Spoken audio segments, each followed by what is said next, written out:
Oi, pessoal. Hoje a gente vai falar um pouquinho sobre Helicobacter pylori, ou H. pylori. Com certeza vocês já conhecem, já ouviram falar sobre esse micro-organismo. E a gente vai estudar um pouquinho sobre algumas características dele, o que é que ele causa no corpo humano, as sintomatologias, enfim. Bom, esse micro-organismo ele é encontrado no estômago da metade da população mundial, certo? Muitas pessoas possuem esse micro-organismo no seu sistema, mas esse micro-organismo geralmente não causa nenhum tipo de, vamos dizer assim, sintomatologia. Para algumas pessoas, sim, e pode causar inflamação no tecido que reveste o estômago, principalmente, né? Então, pode causar essas inflamações, podem causar úlceras e uma série de agravamentos que a gente vai ver um pouquinho mais lá na frente. É um micro-organismo que é urease, oxidase e catalase positivo e é microaerófilo. Precisa de oxigênio para sobreviver, mas não é da mesma forma que um aeróbio estrito ou facultativo, né? Isso a gente já viu nas primeiras aulas que a gente teve. Vivendo aí dentro do nosso corpo por anos e anos e pode ou não causar algum tipo de sintomatologia. Então, se a gente fosse fazer um perfil desse micro-organismo, é um micro-organismo gram-negativo, ele tem esse formato diferenciado que é espiralado e ele é muito adaptado à acidez do nosso estômago, então ele consegue sobreviver lá. Ele é móvel e, diferentemente dos outros que a gente estudou aqui, ele tem mais de um flagelo, não tem só um. Então, ele pode ter de 4 a 6 flagelos. E é um micro-organismo que não possui a capacidade de formar esporos, certo?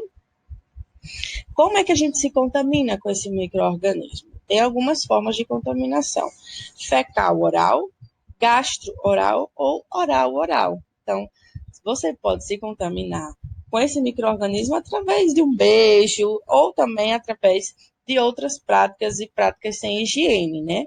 Além disso, contato com animais e comida, com animais não, com água e comida contaminados ou diretamente em contato com alguém que esteja colonizado com o micro-organismo. A gente começa a ser colonizado por esse micro-organismo através da introdução alimentar, da primeira infância, né? Então, a gente acaba se contaminando e esse micro-organismo vive anos e anos dentro da gente, certo?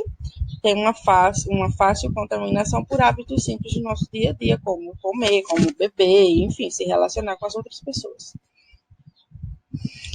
Uma vez que a gente consome algo ou se contamine, que esse micro-organismo acessa o nosso estômago, ele migra para os locais onde tem um pH um pouco menos ácido e acaba liberando fatores de virulência importantes, como a urease, que quebra a ureia, liberando CO2 e amônia, e aí acaba neutralizando essa acidez estomacal. Então, ela tem essa capacidade de viver ali, porque ela neutraliza, além dela já ser adaptada, ela neutraliza uma parte dessa ureia que, né, está ali naquele ambiente. Além disso, ela tem outros artifícios para viver ali dentro, e a gente vai entender um pouquinho sobre isso, certo?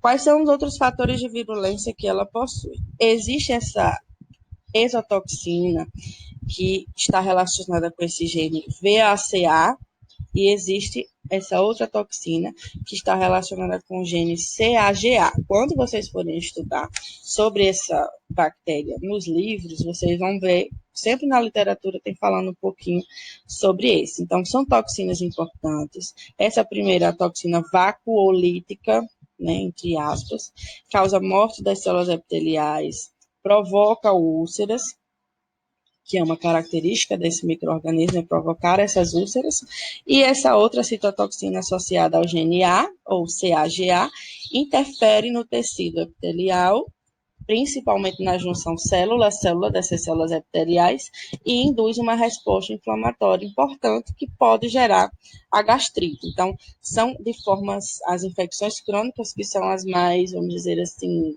complicadas, né?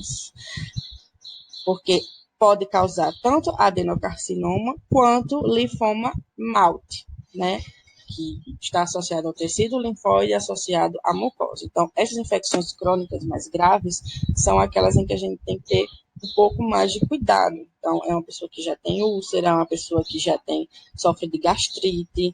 Meu sogro, ele não chegou a ter um linfoma ou um adenocarcinoma, mas ele teve gastrite, ele teve úlceras bem sérias, ele teve que fazer um tratamento com antibiótico, teve que mudar totalmente o estilo de vida dele para que ele pudesse se recuperar. E vocês vão ver que a sintomatologia é bem diferenciada, é bem característica, na verdade, e com certeza vocês já ouviram falar, né?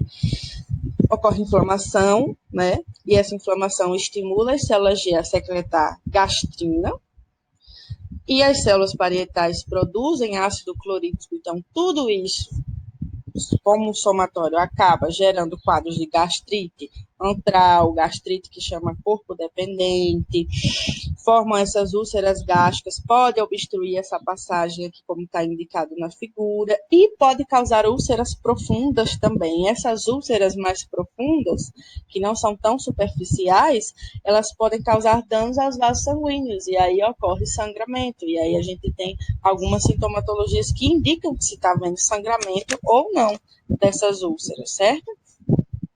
Então, quando a gente tem as infecções mais crônicas, que estão associadas a essas duas toxinas que são produzidas através dos genes CAGA e VACA, a gente tem azia, falta de ar, perda de apetite, anemia, deficiência de ferro, porque esse micro-organismo ele utiliza ferro no seu metabolismo, né?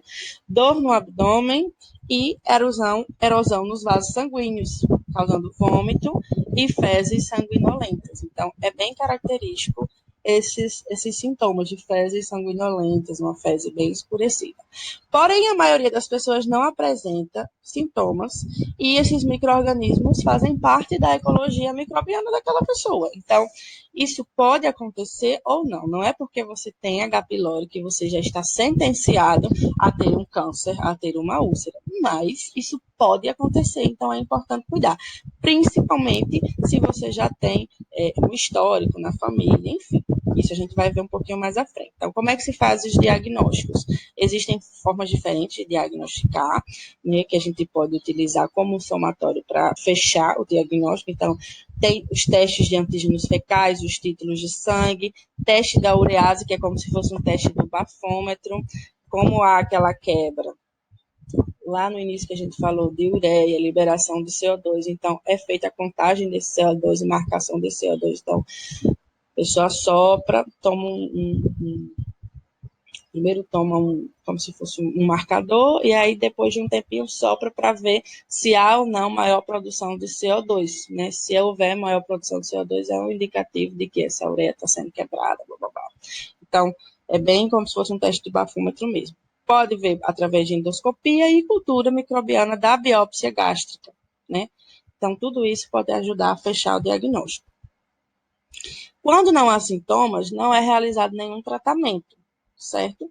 Mas, se já tem um histórico na família, como o meu esposo, que já tem um histórico de pessoas que têm gastrite, que tem câncer, então tem que ter um tratamento diferenciado, né? Então, é feita a terapia tripla, quando há esses casos, com amoxicilina, claritromicina e outros medicamentos como inibidor de bomba de prótons, tá certo?